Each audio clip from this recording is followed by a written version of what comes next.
Sam he's like the 14-year-old kid that stole the family car. He doesn't have a driver's license. He got 8 of his high school friends in the car, and then he found out that there's like $100,000 of cash, a bunch of drugs, and a gun in the car.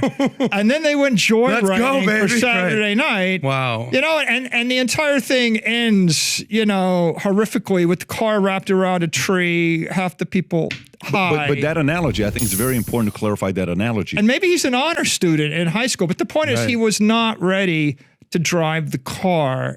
If he had 30 years of experience, if he was surrounded by 200 good attorneys and accountants and banking credit managers, then they would know what they don't know, and maybe they could have constructed a company that might have managed this amount of risk. You're saying he's not smart enough to have conned people? You're saying he did that accidentally, or it was intentional, like knowing what he's doing?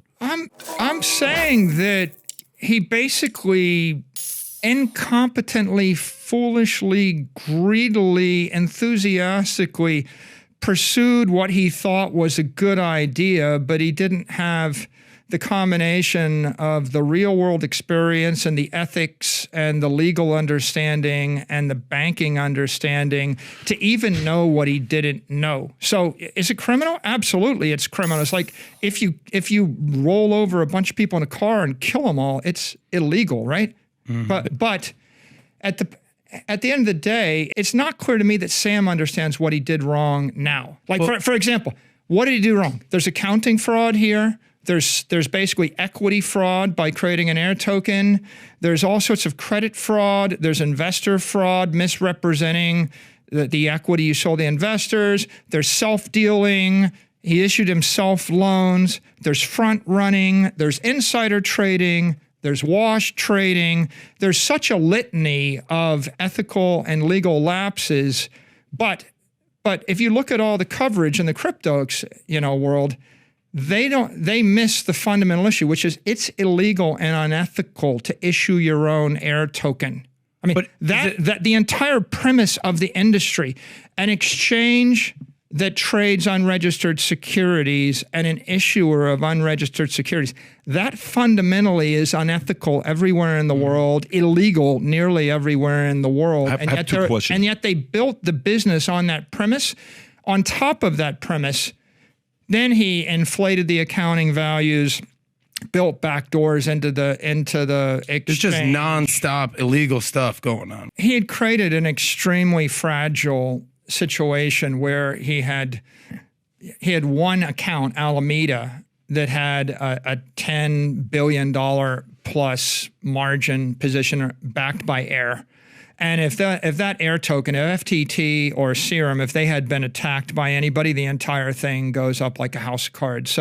So I think if you look at all the blow-ups, right, Celsius, BlockFi, Do Kwon, Luna, Terra, Three Arrows, Genesis, and FTX, all of them were going to blow up at some point because like Luna, Terra, it was $20 billion worth of a stable coin backed by $2 billion of real assets and a $50 billion Luna thing that had $50 million a day of real liquidity. So they were all running on 100x rehypothecated leverage, and they were going to blow up. It's just a question of when they're going to blow up. I think that this is it's a painful deleveraging of the entire industry, but if you look at everybody that was kind of behaving badly, like doing stupid things, like again, aggressive lending in the real world is 1.4 leverage. That's insanely aggressive lending. These guys were all running at 20x, 10x. That's insane leverage. To me. So you had a lot of people behaving badly. They were destined to blow up. It might have been held off for a bit, but I have seen pretty credible evidence circulating in the Twitter sphere that Alameda had already taken a $3 to $4 billion loss in 2021 during the bull market because they were just doing stupid things. So how come nobody caught him then? What was the tipping point? Was the tipping point when he went to the Binance CEO and says, hey, I need you to, why don't we partner up and, okay, I need $1 billion from you. Say, oh yeah, we'll do the deal. And the last one, no, we're not doing the deal because even if we buy it, it's just not. The interview that he did, which was fascinating, by the way, the CEO of Binance, so very impressed by that guy. He said, no, we're not even touching him. He says, are you concerned that you're losing a company like FTX as a competitor? He says, he's not a competitor. If you know this business, we're not competitors. So if you're saying last year they lost 3 to 4 billion, in a very bullish market, what was the tipping point when all of a sudden, hey, we got to get the reason he got away with this, he's running a private, unregulated set of companies, right? He had his private holding company, Paperbird. He had Alameda, a private company. He had FTX, a private company. No transparency, no disclosure. If you were running a public company, you got to actually publish audited financials every quarter and make 8K statements, and you have adult supervision.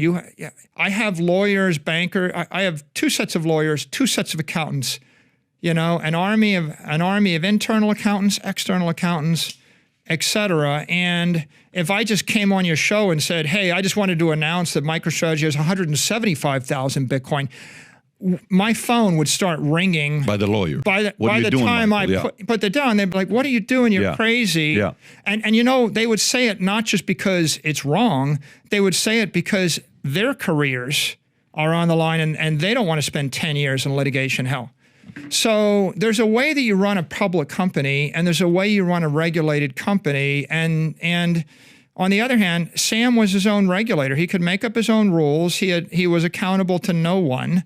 And if you have $10 billion in the bank and then you lose $4 billion and you don't, and the bank doesn't have to disclose what is done with the money, you just go and give yourself a $4 billion loan secretly.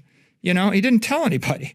So they were able, in essence, because they had so much power as private, unregulated. It's not just unregulated. It's one thing to be unregulated. It's unregulated and opaque. If you look at, and poorly run, right? There are some offshore businesses, Tether, Binance, that are not regulated and they're not onshore in the U.S. They're not public, but by common wisdom, they generally are viewed as better run, like adult supervision, because when people ask them to redeem $15 billion, they can do it, right? I think that FTX, Three Arrows, these companies that went bankrupt, Do Kwon and Luna Terra, they were just really poorly run, opaque crypto organizations. And it was destined. Now, what was the pen? There was a simmering war going on between the Bitcoin movement and the crypto movement in DC. And the Bitcoin movement is Satoshi gave us ethical money. Nobody controls it. You have to pay for it by burning energy or by buying it with real cash. And you can't corrupt it. You can't issue more. It's capped at 21 million. Nobody gets to, co-opt it or use it in a usurious fashion to make themselves rich. Okay, that's Bitcoin. The crypto world is, we invented Solana to be better than Bitcoin, and we invented such and such FTT to be cleaner than Bitcoin. And don't mind the fact that we gave 80% of it to ourselves, right? And that we're going to dump the rest on the general public, and we're opaque about it. Now, that war is going on Capitol Hill, where the crypto lobby is lobbying for light or no regulation. Let us basically issue these tokens and make them commodities, and so we don't have any securities laws constraining us. The regulators that understand better, like a guy like the chair of the SEC, would say, look, they're all securities. You can't just let them trade as commodities. That's the same as saying anybody can issue their own equity and lie, cheat, and steal the general public, and that would threaten the entire $100 trillion securities market. But, Sam was the number 2 donor to the Democratic Party. He was the number 3 donor to the Republican Party. They've admitted to $200 million to $300 million in donations, but they might have donated hundreds of millions more. You're saying that he was donating that much to Republican? We're very familiar with how much he's donated to the Democratic Party. He was, I believe number two He's lobbying. behind. He needs both sides. I tell you, it's diabolical. We know that he was the number 2 donor to the Democratic Party, and Correct. until about a month ago, that was the narrative. And then we found out that the chief operating officer that worked for him was the number 3 donor to the Republican Party, and that guy gave $25 million to the Republicans in the last few weeks. So not he himself, Gotcha. because he is fully supportive of what the Democratic beliefs are. Look, I mean, he wanted to be viewed as, remember he said he was going to give $1 billion in the next election cycle? Yep. Yeah. He might have given $1 billion in the last election cycle. We don't know. But he wanted to be viewed as the great progressive savior and financier. So they gave hundreds of millions of dollars to celebrities. They gave hundreds of millions of dollars to academic institutions, hundreds of millions of dollars to politicians, huge amounts of money to journalists, right? Why wouldn't you? Keep in mind, if I can generate $10 billion in air token, in order to make $1 billion a year, all I got to do is take $10 million, lever it up 5 to 1, lean on the liquidity on my own exchange, and the price moves $3 or $4. I get $2 billion more. I made $2 billion in the year in investment income, and then I go and I borrow 1 or 2 or 3 or 4 billion in my margin account, right? They were counterfeiting money, and then they were using the counterfeit money to steal other money, or either to steal it from their deposit or steal it from their investors or steal it from creditors. Then they were funneling that into the political and the marketing process. And that's why you saw him on the Super Bowl ad. That's why the FTX arena was named after them. That's why every celebrity is getting sued right now. If you love that Michael Saylor clip, you'll love this next one from later in the same interview. So click on this link.